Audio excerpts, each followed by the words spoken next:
3927 칼럼 제8회 구별은 있어야 합니다. 하지만 차별이 있으면 절대로 안 됩니다. 구별이라는 용어가 있고 차별이라는 용어가 있습니다. 그런데 하나님은 구별을 하실까요? 구별을 하지 않으실까요? 또 하나님은 차별을 하실까요? 차별을 하지 않으실까요? 무엇이 정답일까요? 무엇이 정답인지 맞추어 보기 위해서는 먼저 두 용어가 가지고 있는 의미부터 정확하게 이해하고 있어야 합니다. 구별은 어떤 것과 다른 것을 차이에 따라 나눔이라는 사전적 의미를 가지고 있고, 차별은 둘 또는 여러 사이에 차등을 두어 구별함이라는 사전적 의미를 가지고 있습니다.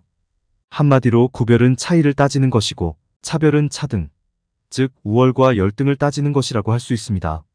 이렇게 두 용어의 정확한 개념을 이해하고 있으면 이제 하나님께서 구별과 차별을 하시는 분이신지 하지 않으시는 분이신지에 대해 대답을 할 수 있습니다. 정답이 무엇이겠습니까? 하나님은 구별은 하시되 차별은 하지 않는 분이시라는 대답이 정답입니다. 사람들은 가끔 구별도 해서는 안 되는 것이라고 혼동을 합니다만 구별은 반드시 있어야 합니다. 차별은 해서는 안 되지만 구별은 반드시 있어야 합니다. 그래서 하나님도 구별을 하십니다. 성경을 보십시오. 하나님께서 남자와 여자를 구별하셨습니까? 구별하지 않으셨습니까? 구별하셨습니다. 하나님께서 어른과 어린아이를 구별하셨습니까? 구별하지 않으셨습니까? 구별하셨습니다. 하나님께서 레위 지파와 다른 지파를 구별하셨습니까? 구별하지 않으셨습니까? 구별하셨습니다. 하나님께서 이스라엘 민족과 이방 민족을 구별하셨습니까? 구별하지 않으셨습니까? 구별하셨습니다. 하나님께서 정한 짐승과 부정한 짐승을 구별하셨습니까? 구별하지 않으셨습니까? 구별하셨습니다. 하나님은 구별하지 않는 분이 아니라 구별하는 분이셨습니다. 그것도 철두철미하게 구별하는 분이셨습니다. 그런데 아주 중요한 문제가 있습니다. 그것은 하나님께서 왜 구별을 하셨느냐는 것입니다.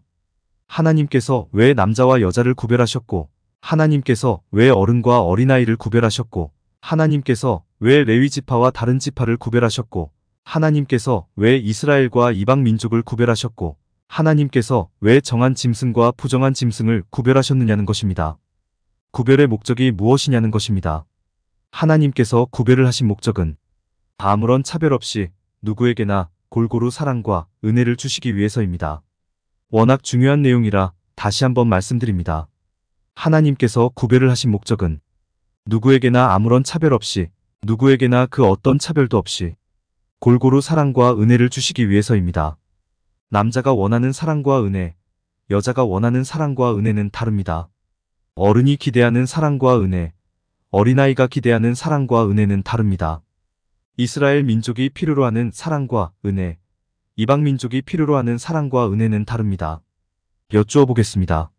하나님께서 사랑과 은혜를 주시고자 하시는데 하나님께서 하나님 마음대로 사랑과 은혜를 주시겠습니까? 이왕이면 당사자가 원하고, 당사자가 기대하고, 당사자가 필요로 하는 사랑과 은혜를 주시겠습니까? 전자이겠습니까? 후자이겠습니까? 정답은 당연히 후자입니다. 당사자가 원하는 사랑과 은혜를 주셔야 차별 없이 사랑과 은혜를 주신 것이라고 할 수 있지, 당사자가 필요로 하지 않는 사랑은 사랑이라고 할 수도 없고, 당사자가 필요로 하지 않는 은혜는 은혜라고도 할 수 없습니다. 이처럼 하나님은 차별을 하지 않기 위해서 먼저 구별을 하시고 그 구별에 따라 모든 사람에게 골고루 사랑과 은혜를 베풀어 주시는 것입니다. 그런데 이스라엘은 하나님의 구별을 오해했습니다. 어떻게 오해했습니까? 하나님은 이스라엘을 일컬어 이스라엘은 내 장자요, 아들이라고 말씀하셨습니다. 여쭈어 보겠습니다. 이 말씀이 하나님께서 이스라엘을 구별하시는 말씀이겠습니까? 아니면 이스라엘을 차별하시는 말씀이겠습니까? 이스라엘을 구별하시는 말씀입니다. 이스라엘이 내 장자요, 내 아들이라는 말씀 속에는 다른 민족은 아들도 되고 딸도 된다는 말씀입니다. 즉 모든 민족이 하나님의 아들, 하나님의 딸인데 그 중에서 이스라엘이 장자의 역할을 하게 된다는 의미입니다. 하나님은 하나님께서 행하시는 사역의 증인으로 삼기 위해서 이스라엘을 장자로 구별하시는 것이지 이스라엘에게 특별한 차별, 즉 특혜를 주고 있는 것이 아닙니다. 그런데 이스라엘은 하나님의 구별을 오해했습니다. 하나님께서 이스라엘 민족, 이스라엘 나라만을 특별히 택하셨다고 오해했습니다. 그래서 다른 민족, 다른 나라를 차별하기 시작했습니다.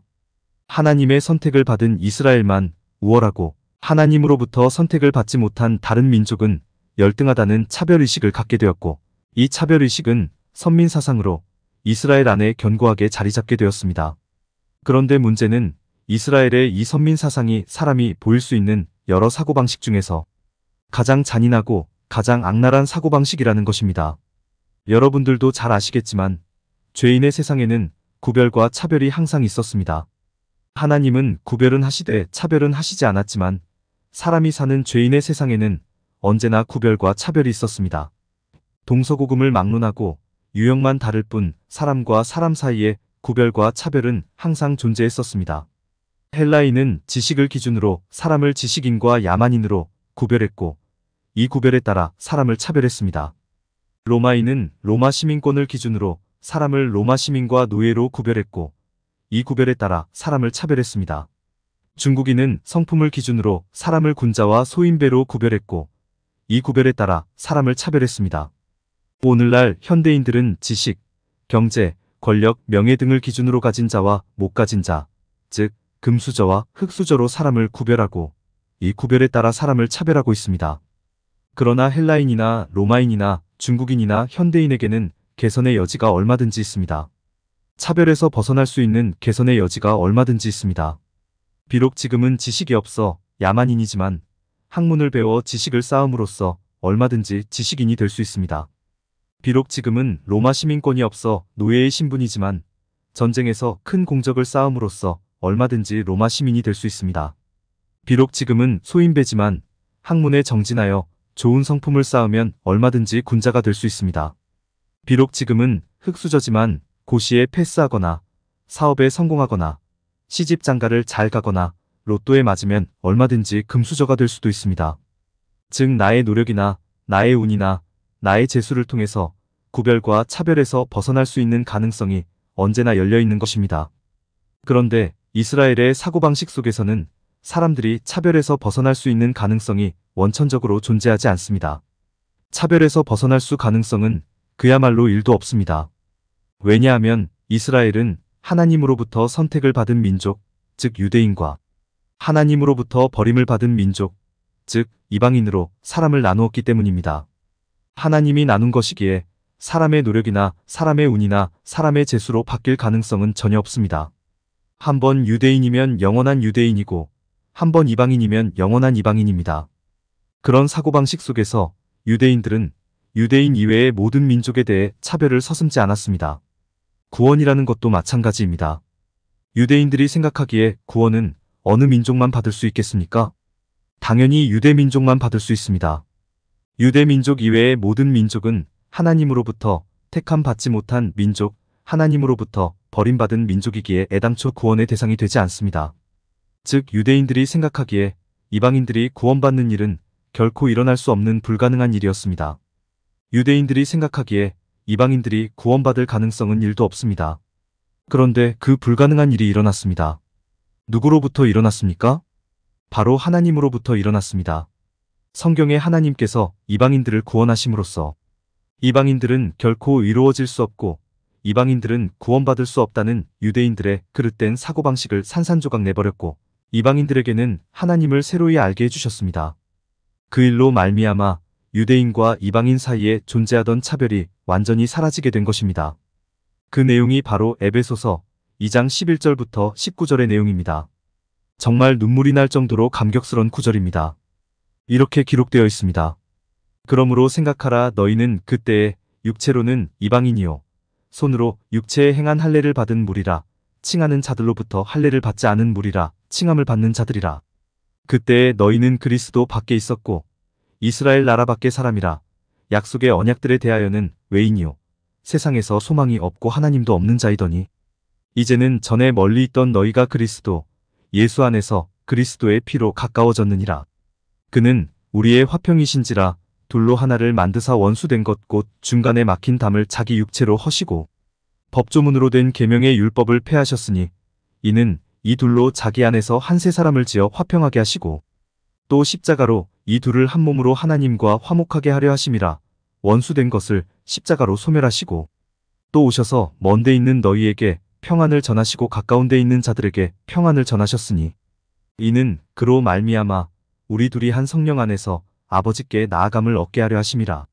그러므로 이제부터 너희는 외인도 아니요 나그네도 아니요 오직 성도들과 동일한 시민이요 하나님의 권속이라. 이렇게 기록되어 있습니다. 정말로 눈물이 날 정도로 감동적인 구절이 아닐 수 없습니다. 정리하겠습니다. 사람이 살아가는 세상에서 차별이란 것이 없었으면 정말로 좋겠습니다. 누가 우월하고 누가 열등한지 차등을 두어 사람을 차별하는 일이 사라졌으면 정말로 좋겠습니다. 특히 자신의 선택이 아닌 타고난 것으로 인한 차별, 이를테면 남자와 여자 같은 성별로 인한 차별, 흑인, 황인, 백인 같은 인종으로 인한 차별, 한국인, 미국인, 중국인 같은 국적으로 인한 차별 같은 것은 지구상에서 영원히 사라졌으면 정말로 좋겠습니다. 그것도 하루빨리 사라졌으면 정말로 좋겠습니다. 그리고 정치인들은 국민과 국민 사이에 차별이 없는 나라를 만들었으면 정말로 좋겠습니다. 사단장이라고 해서 대우받고 사병이라고 해서 차별받지 않는 나라를 만들었으면 정말로 좋겠습니다. 공감이 되었다면 구독과 좋아요, 알림 설정 부탁드립니다. 하나님의 말씀을 바르게 전하는데 큰 도움이 될 것입니다. 평등하고 공정하며 정의롭고 행복한 세상을 이루는데 큰 도움이 될 것입니다.